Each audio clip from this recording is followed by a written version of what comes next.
Jim Duke Radio Network. For we are opposed around the world by a monolithic and ruthless conspiracy. What is at stake is more than one small country. It is a big idea, a new world order. We are, as a people, opposed to secret societies, secret oaths, and to secret procedures.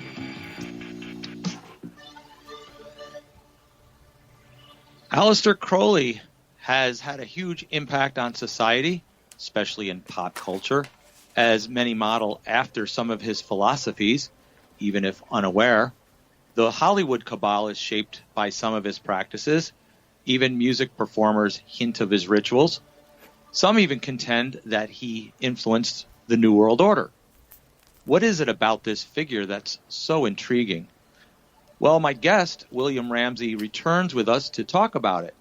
William is a researcher and author of books such as Children of the Damned, Abomination, and Prophet of Evil, Aleister Crowley, 9/11, and the New World Order, as well as has a YouTube channel, William Ramsey Investigates. William, thanks for joining us again to give us your insight on this subject. Jim, thanks for having me. It's great to be back. And I know that this is a controversial subject, especially for some that claim to be Christians, and they wonder, why are we doing it? But can you tell us first how you got started in this research, what intrigued you to it? Well, I was always kind of a researcher into parapolitics. So even before the internet, I would read tons of books. Really, I became interested in the events of 9/11. During the events of, or researching the events of 9/11, I kept seeing all these numbers associated with the events, 11, 77, 93. I really didn't know the numerical significance, but what they led me to was a person by the name of Aleister Crowley. So I really wanted to figure out who this person was. He wasn't really publicized. I had known things from like a song by Ozzy Osbourne, but I really wanted to know who he was and what he thought. So I really read every biography on him I could. I really read his books, many of them. I read his Confessions, which is a autobiography, about 530 pages. So once I read that, I got a good picture of who this person was. And I realized that he was very influential, but he was also a Satanist, also a worshiper of the devil, and probably one of the most well-known one of that type in history. People are referencing him, and many of the modern purveyors of witchcraft and Satanism all know of or have studied some of Crowley's stuff. So that's really what, as a person, as a Christian, I was trying to figure out. So I really wanted to know what this person was about. And that's why I titled my first book, Prophet of Evil, because he thought of himself as a prophet of Satan. And, and I think that he really wanted to create change in the world by influencing people and influencing the culture, the global culture, really. And in some ways, he was his intentions were realized. Some people may ask us, why do we need to know about this guy? Like, what impact, or what's the big deal? How does it affect us? Well, that's a great question. I mean, how does it affect you? Because the culture that he influenced is a satanic culture, a satanically influenced culture. So Crowley believed in his dictum was, "Do what thou wilt shall be the whole of the law." It's an 11-word phrase, but that meant you're really a free person and unrestricted to sex, unrestricted to drugs, unrestricted to your behavior. And his devotees are very influential. So I think that they're antithetical to the will of God. I think they're antithetical to Scripture. And so understanding this as Christians who, at least one of the fundamentals of Christianity should be the belief in a literal being that is in opposition to God, known as the devil, who's talked about in the New Testament, and understanding his works, especially here as we move towards what's known as the New World Order or the end times. Understanding one of its chief or primary ideologues is vitally important. So I would say if anybody has an interest in eschatology or prophecy, an understanding of Crowley and his ideas is essential. Some say "do as thou wilt" is misunderstood. They say, "Oh, Crowley just meant to do what's good, not just to do anything, And, we get the Nike commercials. Is that Nike that just do it? And I think that was even influenced by that phrase. Just do it, do as thou wilt. Well, I would easily dispute that. I think that he really didn't. The sin for him was restriction, so he really advocated total freedom, and it included all types of sins and admonitions by Scripture and God that things you're not supposed to do. He would advocate. So I think that you can publicly reinterpret Crowley, and I think a lot of people do interpret Crowley as saying that he was a person who advocated for advancement of human consciousness and advancement. But in my view, Crowley was the exact opposite, where he would get people mired in things that are sinful and so many people around Crowley committed suicide or died early deaths or became drug addicts. So from his own life, and especially him as a drug addict, I would say that his aims ended up in misery and degradation for himself and his followers. Did your research change your view of society in any way? I mean, do you now have like a suspicion of the official narratives when you hear these incidents that come up? Absolutely, 100%. Especially Crowley and 9/11. I mean, I don't believe that 19 terrorists, hijacked planes and brought down the buildings. I don't believe that at all. I believe that it was a magically influenced event that was planned ahead. So I do see a lot of these other events as probably involving, the intent to reshape society for whatever reason. I think some of these events are. So I would say for Crowley, I changed my view of Western 20th century culture when I understood and saw that the founder of Wicca was a Crowleyite who received a kind of like a writing to start Wicca. His name was Gerald Gardner.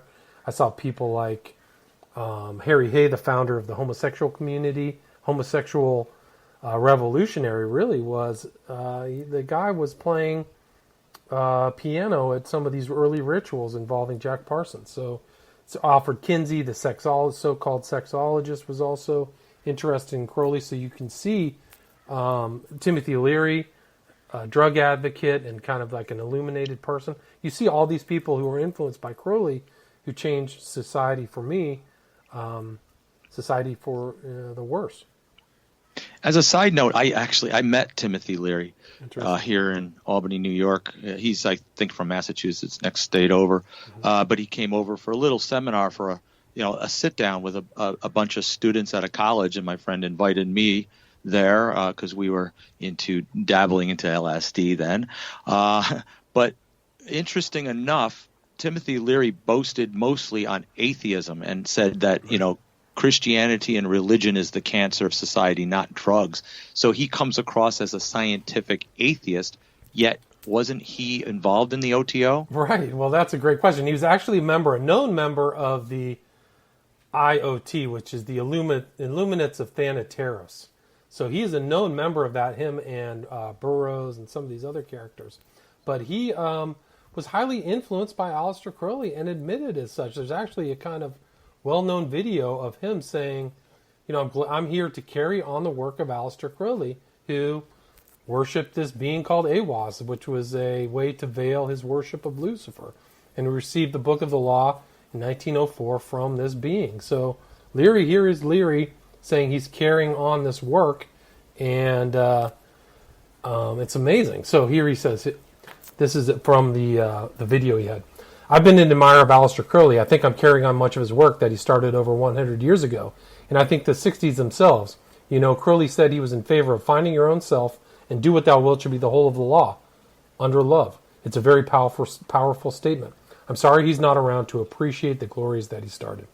So you have this so-called professed atheist doing stuff with Crowley, but he also did all kinds of weird things, like as a supposed atheist, he was throwing Crowley's these sticks that were from China that basically helped you tell events and what was happening. So he actually had Crowley's belongings in his possession. He believed that his life was kind of synchromistically linked to Crowley because he was in Algeria in the same place Crowley was at the same time. He was an advocate of drugs, which Crowley was a huge advocate of drugs. The sticks that Leary threw were called the I Ching sticks that he actually owned. So, and you see this guy that Leary is actually involved in social change, much like Crowley was. So, an advocate for this kind of illumined social change, whereas Leary and Crowley. Isn't that something, how they mask themselves as atheists? They come across as though they're pop culture icons, and I'm talking about Leary now, and you know, advocates for turning on and tuning out or whatever, you know, and enlightenment. Yet he was an occultist, and a lot of people don't know this about some of the background of these people that claim to be atheists or scientists and such. You know, they're largely, we find, interested or you know, mentored by people like Aleister Crowley. Yeah, it's remarkable. I think it's largely a secret, and I think that was why I wrote this book, is that the secret influence of Crowley, or the emphasized influence of Crowley, is something I think everybody should know. So why? So we understand a little bit about him. Can you tell us, like, you know, I'm sure he wasn't brought up in atheist or satanic families. Can you tell us about his upbringing? That's a great question. So Crowley himself was brought up in a group called the Plymouth Brethren. It was actually kind of the exclusive Brethren. They were a subset of a group by a religious figure whose name escapes me right now, but it'll come from me. But he basically thought that he grew up in a very strained environment. He was his father died when he was 12, but his mother took over his education, and he made a decision at a certain point that, you know, I'm going to rebel. And his mom called him the Beast, and that was something that he identified with. He said he was fascinated by mysteriously prophetic passages, especially those in Revelation.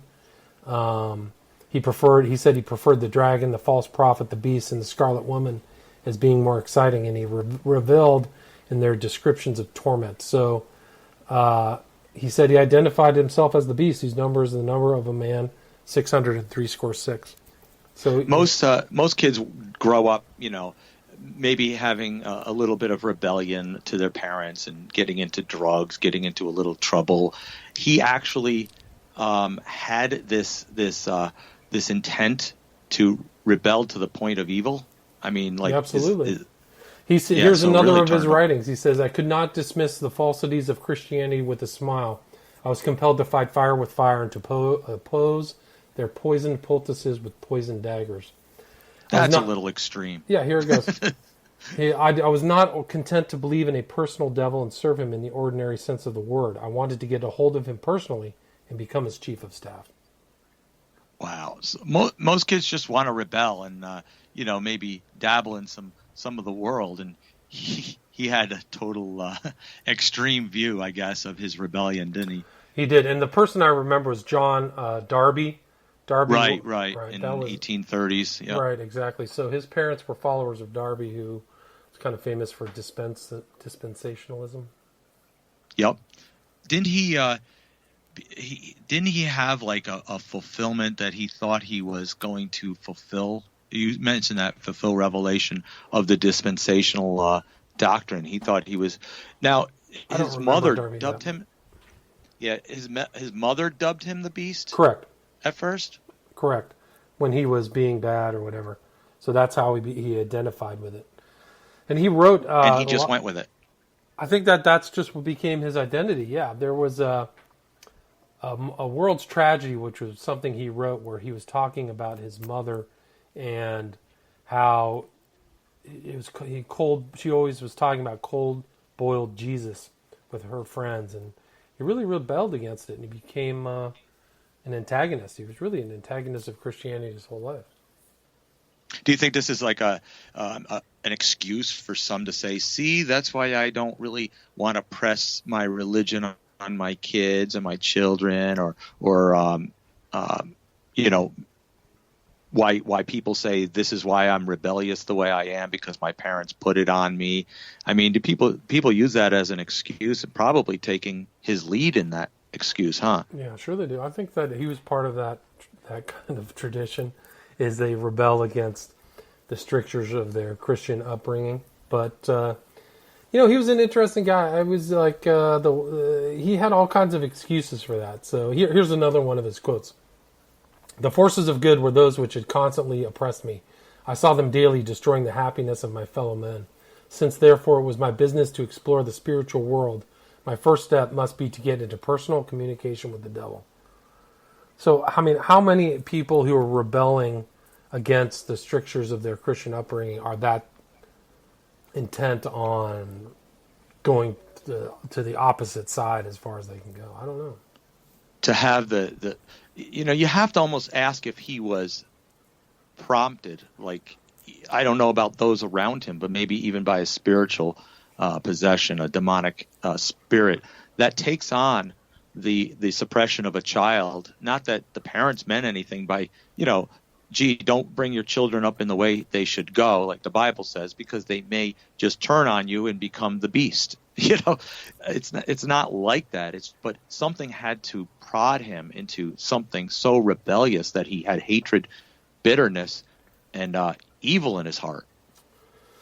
Yeah, I think that he was the only child. I think that he came from a wealthy family. He had what he called a boyhood in hell, being sent off to private schools, English private schools. So there were a lot of factors involved that made him such a rebel, like an active rebel against God, and somebody who really dedicated his life. He didn't ever have to work, so really dedicated his life to rebelling against Christianity in part, definitely. Did his upbringing, was he like traumatized or abused or anything? Well, he did have a time where a bomb blew up in his face, and he was in a coma, and it doesn't seem like he was.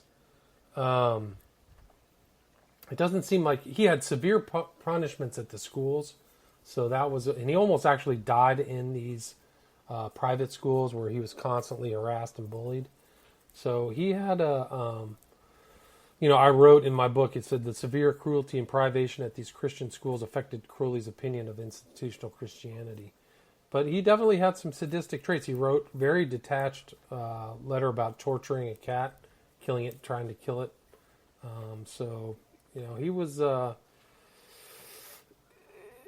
He was definitely different from an early age, no question. Wasn't he trying to take that wives' tale that cats have 9 lives and really trying to extend the 9 lives of the cat to see if he could kill it? Right. So here it is. He says, "I'd been told a cat has 9 lives.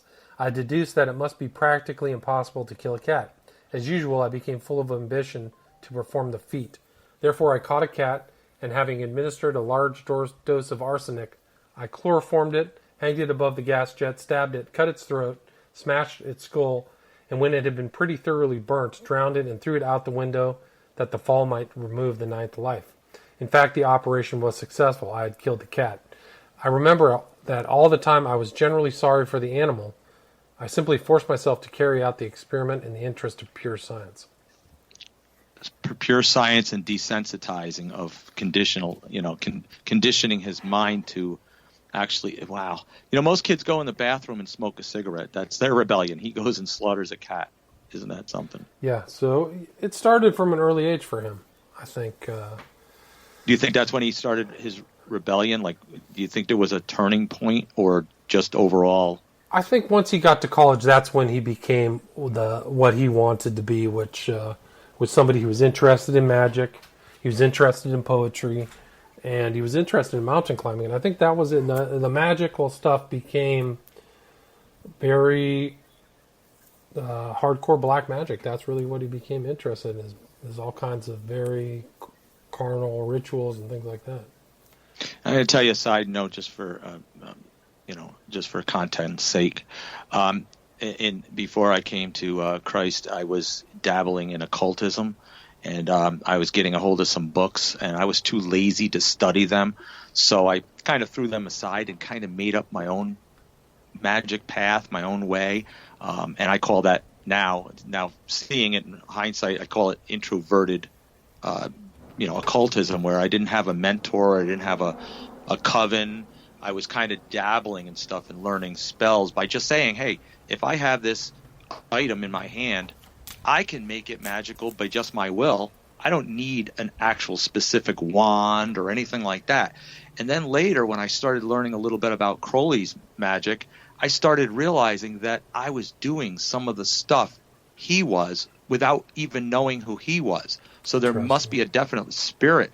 I was doing things like looking at the nape of a neck of somebody's, getting into chakras and stuff. I'm not going to get deep into it, but like concentrating so I can start to personify that person and then make them almost like a puppet, control their actions. I was practicing stuff like that, and that's Crowley magic.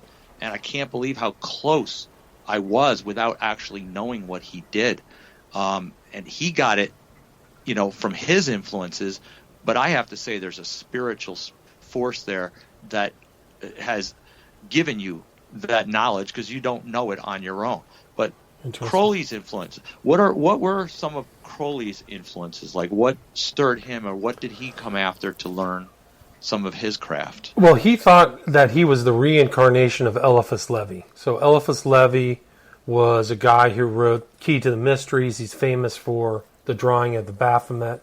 So he really not only identified with Eliphas Levi, but he copied a lot of his books and translated them. The real name of Eliphas Levi was Alfred Louis Constant. He was a French rebel priest, somebody who was a former Catholic. So Crowley really thought that these earlier people were influential upon him. He would read all that stuff, but he also became, from a very early age, after passing through all of the grades of Masonry, he got involved in what a group called the Golden Dawn. That the Golden Dawn was the new era of magic, so he's literally involved in ceremonial magic. And that also, he was doing all these rituals, and that was one of the chief influences that he used to, in the future, create his own religion, which he called Thelema. Now, I know Eliphas Levi from his drawing of the Knights Templar image of Baphomet, and he drew the personification of as above, so below, the goat head with the female breasts and the male phallic, the symbol of opposites and unity of opposites. Didn't Crowley, he had that incorporated in his beliefs? Yes, definitely. Absolutely. So I think that everything Eliphas Levi was very influential for him. Do you think John Dee at all? Yeah, he definitely did. He actually did some of the D. Kelly rituals with his hapless follower Newberg. They traveled to Algeria, like I mentioned earlier, and went to a oasis called Bou Sada and used John Dee's approach, which was to have like a stone in a hat. And they recited some of his rituals, and supposedly a demon called, what's the name of it? A demon supposedly showed up, and they had to banish it. So, wow. Choronzon was the name of the demon. So, all stuff that Dee and Kelly did. So, Crowley saw himself in that same kind of strain, and so did Leary. Yeah. Choronzon, I know that name. That's the name of a demon, huh? Mm-hmm. Oh, wow. John Dee, for those that don't know, was he sat as a mystic, occultist, was a council advisor for the Queen Elizabeth, back in the centuries, and he took on the moniker or whatever it's called of 007. That's where that story gets that secret service of the Queen, Your Majesty's Secret Service, but he was doing occultism, and he was a big influence for magicians in the future. Yeah. Definitely. Did Crowley ever cross paths with Helena Blavatsky? No, but he did know of her work, and he included, when he created his own religion that had a whole bunch of different documents and things like that, he included one of her books, which I think is called A Voice in the Silence. And so he knew of her and he appreciated some of her work, but I would say that he kind of came of age after she reached her apex. He was born in 1875, and if my memory serves me correct, she was doing a lot of her work around that time. And so, but he thought that she was legit. So, was he influenced by her, you think?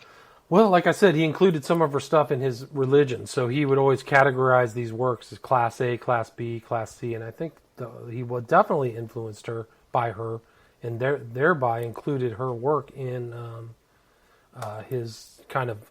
What he did is like, and this happens through Masonry, is you have these grades that you would go up in his religion. So you would fulfill grade 1, grade 2, or degree 1 or 2. I think his was all the way to 11. And so to attain and go higher up these grades, the top of which is ipsissimus, you would have to study these documents and remember these documents. And according to Crowley, they were very rigorous. So different cult leaders or occult leaders have different levels of severity, but Crowley was extremely severe. So he would have all these people cutting themselves. He had Victor Newberg cutting himself. I include that in my book. So you weren't allowed to say I. But in one of those steps, one of the books was Helena Blavatsky's work, A Voice in the Silence was the title. That's interesting. I was cutting myself at the time, too. Didn't even know about all that. That's another link that I didn't know. But would you cut yourself when you said the word I? Because that's what Crowley wanted. He wanted people to dissolve their identity into a different identity. So it was only when Newberg... I didn't do the ritual. Okay, because it was only when Newberg, and you can see that in my book, that he had some pretty severe cuts on his forearms. Wow. No, I just did it for my own ritual's sake, and anybody around me that would let me do it. That's another story. So like his information, the influence, didn't he channel some of it? Well, you can say that. I mean, he was definitely involved in received books. He had books, the Book of the Law, he said he received from this entity, AWAS, in 1904 in Egypt over 3 days. I think it was April 8th, 9th, and 10th. And so that was one book that he channeled. He also called these other books the holy books, which came to him, he said, in a flash, which were also channeled. So he was definitely inspired to write. So it's really, I think, up to the kind of reader or listener of Crowley to determine how much of the stuff he was making up or how much he was just, coming from his subconscious. But according to Crowley, he was receiving books from other entities. It's interesting. I came across in my research in the 1700s when I was researching Benjamin Franklin and the Hellfire Club, came across Francois Rabelais, who actually is credited to coining the term "do as thou wilt is the whole of the law." Correct. Yeah. So did he plagiarize that? Yes, absolutely. He referenced Rabelais. So. Oh, he does. So he does give. Does he give him credit for it? Yes, I think so. I think he knew that that's where it was from, and I guess in that book by Rabelais there was some ideal community where people were totally free. So it was "ne se voudra," I think was the French phrase that was included on the entrance into the Hellfire Club. So. Oh, okay. So he kind of just adopted it and formed it into his philosophy of Thelema. Correct. Yeah. So he definitely drew upon earlier stuff. It didn't come out of whole cloth. I think that he tied as much of his work to the number 11, so he was involved in numerology, definitely 77. And he was clearly always doing Kabbalistic analyses of words and letters and things like that, which is how he came up with the number 93, Gematria, correct? Yeah, Gematria, yeah. Wow. So let me ask you this, and this is probably a question that comes up for you all the time. Was he really as dark and evil as is claimed? Is this a reputation he got or relished on, or was it an exaggerated drama to gain attention and respect for himself? Great question. I do think that he exaggerated stuff to gain attention for himself. He would always have these ridiculous public utterances whether it was in front of the Statue of Liberty in New York, where he lived for a time during World War One, or in front of the obelisk of, I think it was Cleopatra in London by the Thames. He would have these ridiculous things. But I think if you really look at all of his teachings, he actually did have references to child sacrifice. And in some of his writings, it was literal pedophilia. So I believe that he thought that his religion would allow these very evil, very malevolent things to be permitted. So I do think that, and I think he said in one of his things, I know for certain that my Lord will be enthroned on the earth. So he was looking forward to Satan being enthroned on the earth. He was literally a Satanist then. I mean, absolutely, no question. The left-hand deity worshipping. No doubt. He just, the thing is that he was sharp enough to describe. I mean, remember back then it was illegal to be into witchcraft or the occult. So he didn't have a choice. If he didn't want to be arrested, he would have to shield things through coded meanings, much like the Masons did. So once you've realized in one of his writings that Aiwass is Lucifer, I think he has this one paragraph that is very telling. But there's no question that that's what the story is, and that's how the Book of the Law, the foundation of his religion, was received. He said it was received by Aiwass. Wow. It was like almost channeled from Satan himself. Right. Wow. Right. So that's what he's claiming. That's what he's claiming as authority. And I believe that he integrated and inculcated into his religion all types of esoteric, occult stuff from all around the world. That was kind of his goal. So did he sacrifice children and conduct pedophilia, and we hear homosexuality? I had a guy argue with me one time when I mentioned that. He says, do you realize that's just a reputation he got? He sponsored orphanages, I'm told. No, that's false. Totally yeah. False. He was a terrible parent. He didn't care about kids. And there's no question that he advocated homosexuality. He talked about it. He wanted to turn all of the UK to that practice. A lot of his religions are involved in that type of practice. And in his own writing, he admits to pedophilia. So a lot of people put their own perceptions into Crowley instead of actually reading Crowley and understanding what he meant. And he talked about children rituals. Explain that, what he Correct. says about. So, well, here's the thing, is that what they do, a lot of these apologists for Crowley go to Magic and Theory and Practice, and they talk about one thing, but what they don't talk about is Liber 66, which talks about child sacrifice, and the World Tragedy, which talk about child sacrifice. So there are elements in Crowley's, corpus that talk about child sacrifice. It's undoubtable, but I think the people who really know Crowley know they can trick the public by referencing things that they can explain away and know and hope that nobody will actually pick up something and read it. So all you have to do to figure out Crowley advocated child sacrifice is read Liber 66 or The World's Tragedy. Wow. And he talked about the younger the child, the higher the power of the energy. Right, exactly. So that's from Magic and Theory and Practice. Yeah. So I mean, he talked about it in a very intellectual level. He said that all magical practice is dependent upon the energy within the animal itself, and the highest working, the most energy is in a young male child of perfect innocence. Now, people want to know why we talk about him and the influence in society. They say that's their world. Why do we have to get into their world? Why do we have to care?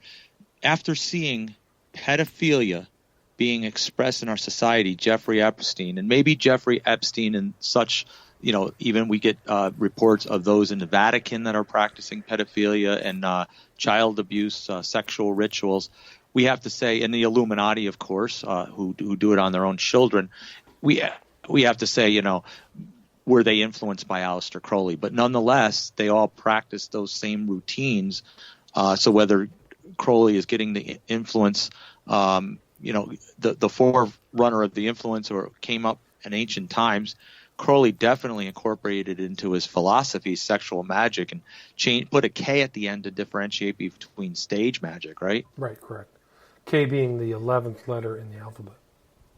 Oh, I didn't see that tie. Wow, he Right, had a yeah, lot of just 11. tons of 11s. Yeah, tons of 11s. Oh. By the way, I just put out my new movie, Occult Hollywood Volume 2, where I talk about all the numerology that's involved in Hollywood that you see without really knowing, particularly Kubrick, whose monolith, the mysterious monolith from 2001, is exactly 11 feet tall.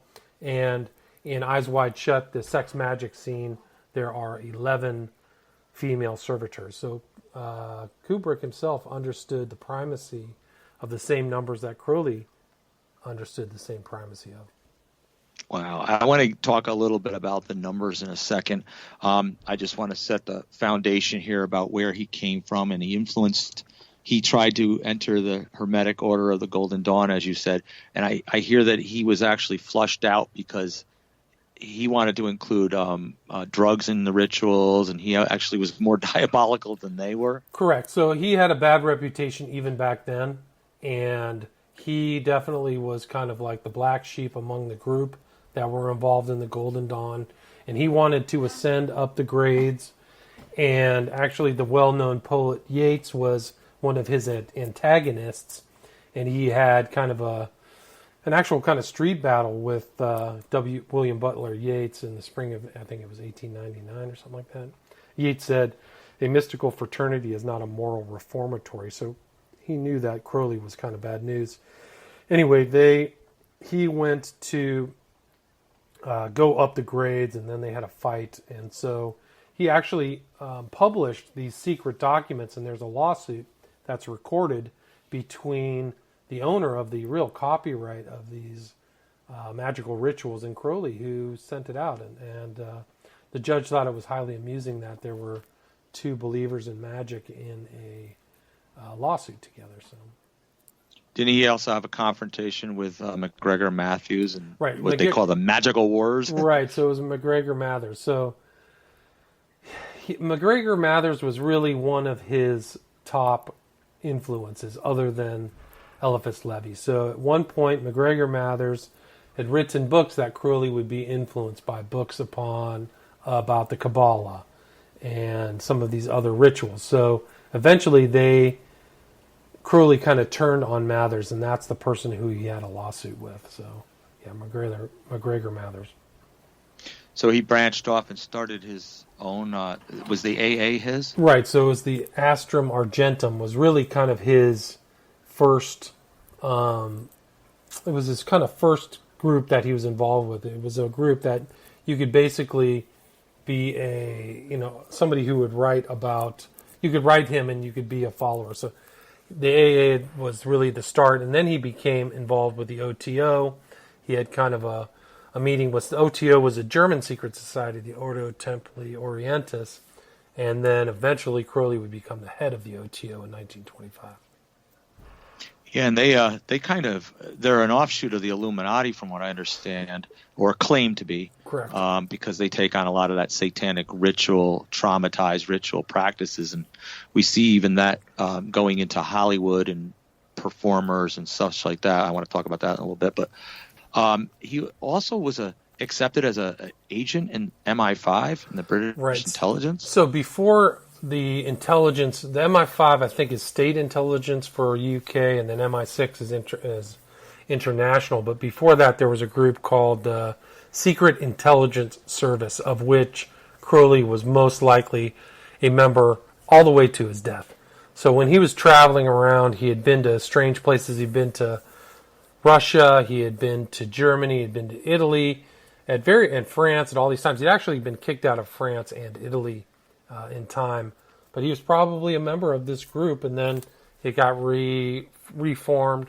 But I think it was a famous book called what was his name? Secret Agent 666 by Richard Spence, where he did some actual hands-on research and came across a document that said that was from, I think, the FBI, or I can't remember who it was, military intelligence, that said Aleister Crowley was an employee of the British government in this country on official business, which the British consul New York City has full cognizance.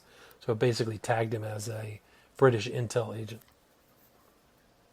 That's interesting. And was that before all his magic, or No, it was during the whole time. so they know he's doing all this magic and pedophilia and stuff, and they still accept him as an agent? Well, yeah, exactly. Well, I don't know if they knew the totality of what his depravity was, but they always, and that's actually strangely not uncommon among intelligence agents, is that a lot of these guys are occultists because they don't have the same moral code that other people do.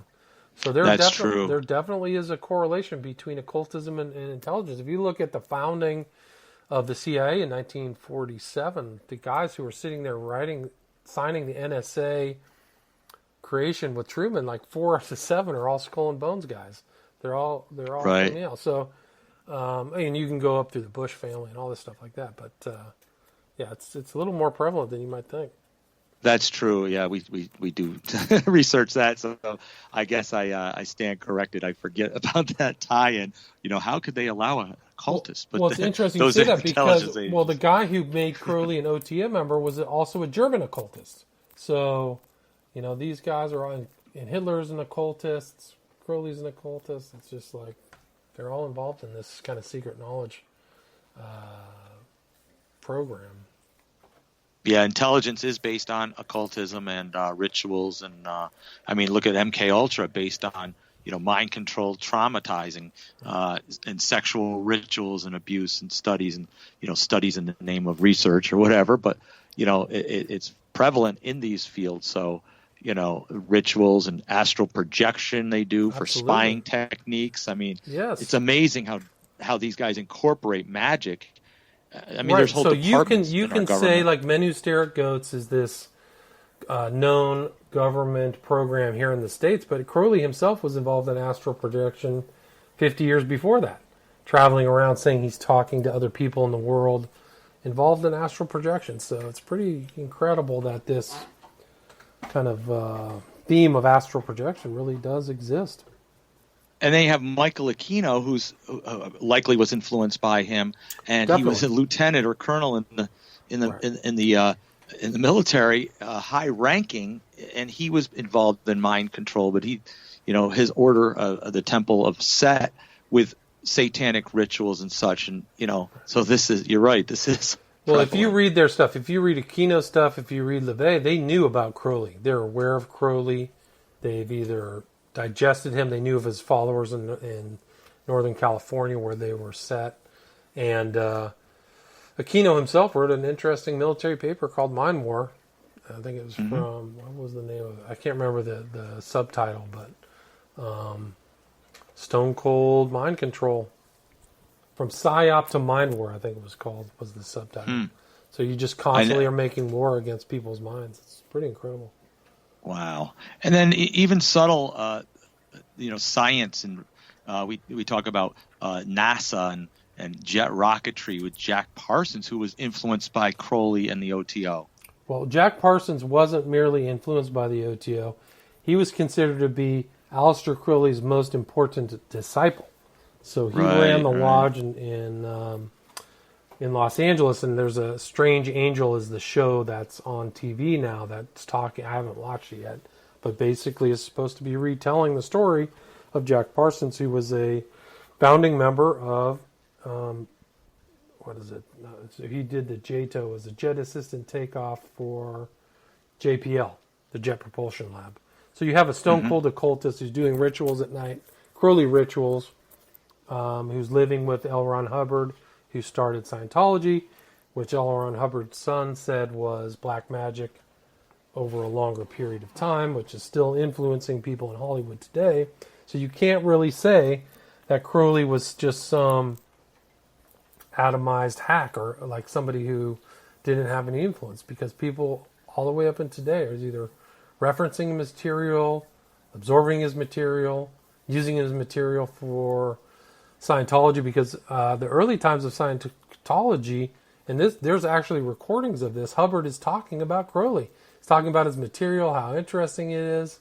His son has said he has all these Crowley materials he's reading and integrating.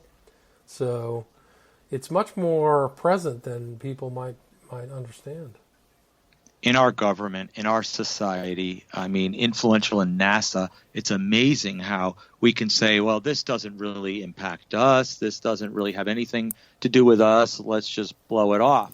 But, it comes down to the symbolism that's used. And we know that symbolism is used to communicate between occultists. But Crowley had his own set of symbolism, chaos magic, from what I understand, broken pentagram, which means chaos magic, and then his numerology rituals, which there is rituals of numerology. You explained some of the numbers. Was 11? Right. I mean, I'd 22. say that Crowley's primary numbers are 11, 77, and 93. 93 for him equal to the Greek words thelema and agape, so will and love. And Crowley's dictum was love under law, love under will. So oftentimes, Thelemites will sign things 93, 93, 93 to numerically symbolize those terms. And 77 references his Liber Oz, Liber 77, the number of Babylon. So there's 77 names of Satan. And 11 is really the number of magic and the number of the New World Order. So for Crowley, the 5 and the 6 are the macrocosm and the microcosm that come together in the magician. So it's really a magical prime number, and which is why they were all integrated into the events of 9/11, probably why the date of the event itself was 9/11. Yeah, 9 skipping 10 and 11, from what we hear from people like Freeman Fly, it has a meaning to that from individual spirituality, skipping the divine, going to chaotic magic in 11. I guess it really intensifies the meaning. So are these occultists actually planning this using Crowley magic, or is there just a spiritual tie that connects all these? Yeah, that's a good question. This is one of the founders of the Golden Dawn.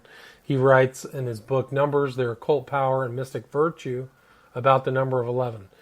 This seems to have been the type of number with an evil reputation among all peoples. The Kabbalists contrasted it with the perfection of the Decad, the 10, and just as the Sephirotic number is the form of all good things, so 11 is the essence of all that is sinful, harmful, and imperfect. With the 10 Sephiroth, they contrasted the 11 averse Sephiroth, symbols of destruction, violence, defeat, and death. So that's kind of a Kabbalistic analysis, similar to Freeman's analysis. And, right, wow. I mean, I think the thing is that if they are really high-level occultists, I don't think they have a choice but to follow this. Kind of like if as a Christian, you don't have a choice but to follow the meaning and doctrines within Scripture or within the New Testament. So Christians themselves have numbers, Ephesians 6:12, John 3:16. So these things that reference meanings, right? So the occultists have their own numbers that reference meanings. Oh, that's a good point. People ask me, why do you have to know the numbers? And I explain it to them. I didn't even think of those references. Like we have, 3:16 automatically reminds us of John 3:16. God so loved the world, he gave his only begotten Son. Yeah, and Ephesians 6 with the wrestling, we wrestle not with flesh and blood. Right? So. Yeah, and so when they mention 11 and 22, and we see this in society. You mentioned you're working on a film with some of this stuff, right? I'm done. I just finished it. Yeah, I just finished A Cold Hollywood, so people can see it on Vimeo. It's my second volume. I try to uncover the pedophilia and occultism in Kubrick, which a lot of people don't really recognize is there. And there's actually a tie-in between 2001: A Space Odyssey and the events of September 11th and 2001. So I think people need to understand the high-level post-Masonic occultism. They want to really understand these dark occult events that have happened within our lifetimes. Wow. And he branded women with his mark of the beast, from what I hear. So Crowley, like we talked about earlier, he identified with the imagery of the Book of Revelation, the beast, the scarlet women, and all this stuff. So when he had a woman the women seemed to have some kind of magical sensitivity or something, that where they were more receptive. So when Crowley's life, these women became like, he called them his Scarlet Women. They were his magical partners. And so every one of his Scarlet Women, I think there were a total of 9 or 10, I can't remember, in his lifetime, he would take a literal brand with his mark of the beast, which was a conjunction of all the planets together. So Crowley created his literal mark of the beast, and he brand them on their chest. Do you think that's where this Nexium Keith Raniere got that from? In part, it might be. It might be. I actually thought that. So he might be involved in this branding kind of like Crowley did. Did you know that Keith Raniere would tell his followers that he was Lucifer? Oh, no, I didn't even know that. Yeah, you can look that up on Frank Parlato's website. But yeah, he was calling people, I'm Lucifer. So he was very much into the occult. He knew Scientology. A lot of the stuff involved in his cult was directly referenced in Scientology. Do you know his office is less than a mile from where I grew up? No, I didn't know that. So you're close to Albany or somewhere up there? Yeah, I'm in Albany, yeah. Yep, it's in Colony, a village in Colony. It's right down the street from my dentist's office. Well, there's a lot of suspicious stuff that happened with Raniere, but he seemed to really be knowing about this kind of cult behavior. He really knew it. Must have been influencing him, you know.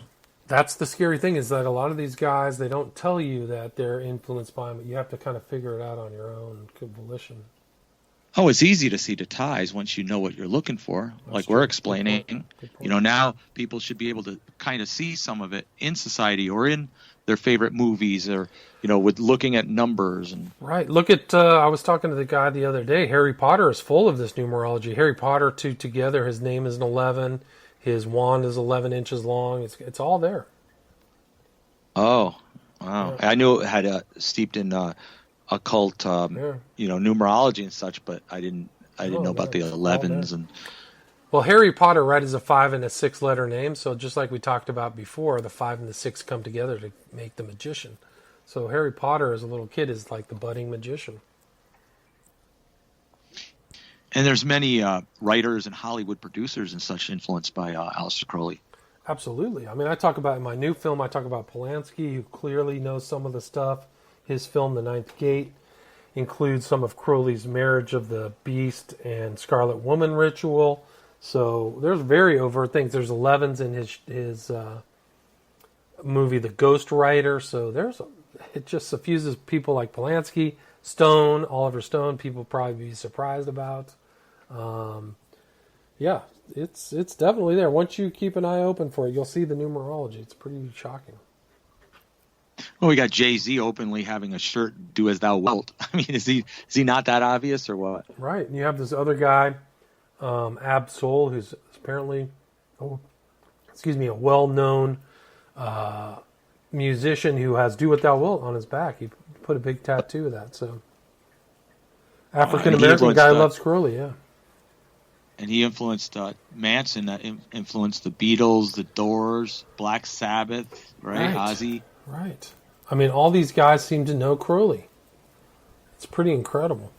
Jim Morrison, one of their albums, they're sitting on a bust of Crowley, and Jim Morrison has his hands right on top of Crowley. Wow. And even Crosby, Stills, and Nash, I guess Crosby once said that we love the performances because it's a place that you can mesmerize and cast a spell on thousands of people at once. Didn't know that. He says things like that. And then, you know, the Grateful Dead, obviously with the drugs and the LSD tied in with Leary, tied in with OTO, tied in with Crowley. And also their members were members of Bohemian Grove. Right. And they were CIA agents as well. Yeah. It gets incredible, man. I mean, I've heard the story that Leary himself was either a CIA or FBI mole. Yeah. And, you know, Lady Gaga with her persona and stuff, and then she comes out with a perfume of supposedly synthetic semen and blood, I guess. And we know that she visits Marina Abramovic. Right. Do you know that? Right. Do you know that house is about 20 minutes from me too, or not 20? It's about 20 miles. her cottage is 20 miles from So are my you house. saying that Abramovich lives up there? Yeah, she has a cottage in Columbia County, next county over from me. That's crazy. I've been by her house. You know, I haven't seen it from the road. It's hard to see, but I guess it's shaped like a pentagram. And Yeah, I'd I love was to see a wondering, picture of that. yeah, it's pretty fascinating. I can tell you how much she bought it for and everything. I did a little research on it. How much But anyway, did she that's buy not it for? relevant. It was at the time. I think it was. I'm trying to remember. I think it was like $900,000. Oh man, so she has a ton of money. Yeah, somehow it has like 4 bedrooms. I think. I can't remember now. It was actually I saw it in New Yorker magazine, and when I was reading it, it said her house is in upstate New York, and I never knew it. So I looked it up, and lo and behold, the stats, the real estate stats, are right there. So looked it up, found out where it is. It's on Route 66. Well, that makes perfect sense. That's what she probably knows that. So 66 probably is telling too divisible much. by 11, right? The last time I revealed this, I had my car windows smashed in, so I don't know if that was relevant or. You never know. Or Go not, read, but I if better you be want to careful. really have a bad day, go read Aleister Crowley's Liber 66. The child Yeah, sacrifice see? is right there. It says the blood will cover the temple like wine or something like that. So Yeah, he did. I'll look it up. 6s were his number. I wonder if 11's really we have- the prime number. It actually comes from the Book of the Law as well. The Book of the Law. Oh, yeah, says 11 is our okay. number. So interesting enough, when nowadays, I mean, we don't mean to make light of these incidents that come out, these traumas that come out, like the Texas shooting recently, but me and my friends often take a look at the first reported numbers and the divisions of of what they express, and you'll see the numbers 18, which is a 3 6s, and then you see like 22 shot, and it's deliberate, the numbers they use, and 22 reminds me of 11 and 11. So I wonder if it's part of Crowley rituals that had sparked the triggers of these incidences, Right. Okay, so here's a reference to Liber 66, line 21:1. Then again the master shall speak as he will soft words with music, and what else he will bring forward the victim. And also he shall slay a young child upon the altar, and the blood shall cover the altar with a perfume as of roses. Wow. Yes, it's right there.